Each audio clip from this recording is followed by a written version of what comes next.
ಗಂಟೆಗೆ ಎಲ್ಲಿದ್ರೂ ಸರಿ ನಿನ್ ಹತ್ರನೇ ಬರೋ ಹಾಗೆ ಮಾಡ್ತಿದ್ಯಾ ಅಲ್ವಾ? ಅಷ್ಟಕ್ಕೂ ನಿನ್ನನ್ನಲ್ಲ, ನಿನ್ನನ್ ತಂದ್ಕೊಟ್ಟಿರೋ ಬಾವಂಗ್ ಹೇಳ್ಬೇಕು. ಇಲ್ಲಿ ನೋಡು, ಹೀಗ್ ಗಲಾಟೆ ಮಾಡ್ದೆ ಅನ್ಕೋ, ನಾನ್ ಮತ್ತೆ ನಿನ್ನ ಬಾವಂಗೆ ಕೊಟ್ಬಿಡ್ತೀನಿ, ಸರಿನಾ? ನನ್ ಪುಟಾಣಿ ಏನೋ ಇವಾಗೇನ್ ಮಾಡ್ತಿದೆ ಅಂತ ಹೇಳತ್ತೆ, ನೀನೇನೋ ಇವಾಗ್ಲೇ ಅಮ್ಮ ಅಮ್ಮ ಅಂತ ಕರೀತಾ ಪುಟಾಣಿ ಇಲ್ದೇರೋ ಕೊರತೆನ ನೀಗಿಸ್ತೀಯ. ಮತ್ತೆ ನನ್ ಪುಟಾಣಿ ಮಾತಾಡ್ದ ಹಾಗೆ ನೀನು ಮಾತಾಡ್ಬೋದಲ್ಲ. ನೀನ್ ಯಾಕೆ ಮಾತಾಡಲ್ಲ? ನನ್ ಪುಟಾಣಿ ನಮ್ಗೆ ಯಾವ ಚಿಕ್ಕ ಅಪಾಯ ಬಂದ್ರೂ ಮುಂಚೆನೆ ಹೇಳ್ಬಿಡುತ್ತೆ ಗೊತ್ತಾ? ಅದೇ ತರ ಹೇಳ್ತೀಯಾ?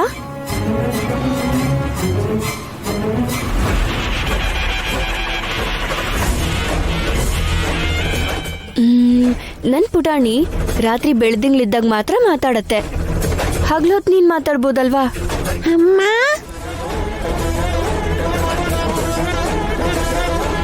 ಏನು ಮಾತಾಡು ಅಂದೆ ಅಂತ ನಿಜವಾಗ್ಲೂನೇ ಮಾತಾಡ್ತಿದ್ಯಾ? ನೀನ್ ಮಾತಾಡಲ್ಲ ಅಂತ ನಂಗೆ ಗೊತ್ತು. ಅಷ್ಟಕ್ಕೂ ಗಂಟೆಗೊಂದ್ಸಲ ಅಲ್ವಾ ನೀ ನನ್ನ ಅಮ್ಮ ಅಂತ ಅನ್ನೋದು? ಈಗಷ್ಟೇ ಕೂಗಿ ಮತ್ತೆ ನನ್ನ ಕೂಗ್ತಾ ಇದೆಯಲ್ಲ.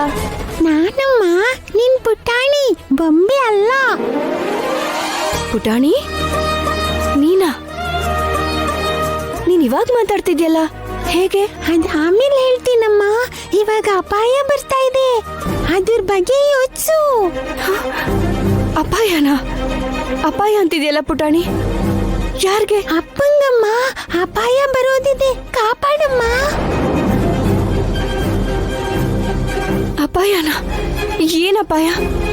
ಬಾವಾ ಬಾವಾ ಬಾವಾ, ನಾನು ಮತ್ತೆ ಕಾಲ್ ಮಾಡ್ತೀನಿ ರೀ. ಬಾವಾ, ಏನಾಯ್ತು ವೈದೇಹಿ, ಯಾಕಿಷ್ಟು ಗಾಬರಿ ಆಗಿದ್ಯಾ? ಅಪಾಯ ಅಂತೆ ಬಾವಾ, ಅಪಾಯ ಬರ್ತಿದೆ ಅಂತೆ. ಅಪಾಯನ? ಯಾವ ಅಪಾಯ? ಯಾರಿಗ್ ವೈದೇಹಿ? ನಿನಗೆ ಬಾವಾ, ನಿನಗೆ ಅಪಾಯ ಆಗ್ತಿದೆ ಅಂತ ಪುಟಾಣಿ ನನ್ಗೆ ಎಚ್ಚರಿಸ್ತು. ಭಯ ಆಗ್ತಿದೆ ಬಾವಾ. ವೈದೇಹಿ ಹೆದರ್ಕೋಬೇಡ, ಇಲ್ಲೇ ನಮ್ಮನೇಲೆ ನಿನ್ ಮುಂದೆನೇ ಇದ್ದೀನಿ ಅಲ್ವಾ, ನನ್ಗೆ ಯಾವ ಅಪಾಯ ಬರುತ್ತೆ?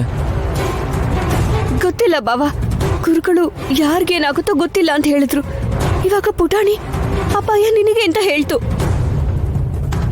ಇದಕ್ಕೂ ಮುಂಚೆನೆ ಊರಲ್ಲಿ ಗಂಡಾಂತರ ತಪ್ಪಿಸ್ಕೊಂಡ್ ಬಂದಿದೀವಿ, ಈಗ ಮತ್ತೆ ಇನ್ನೊಂದು ಅಂದ್ರೆ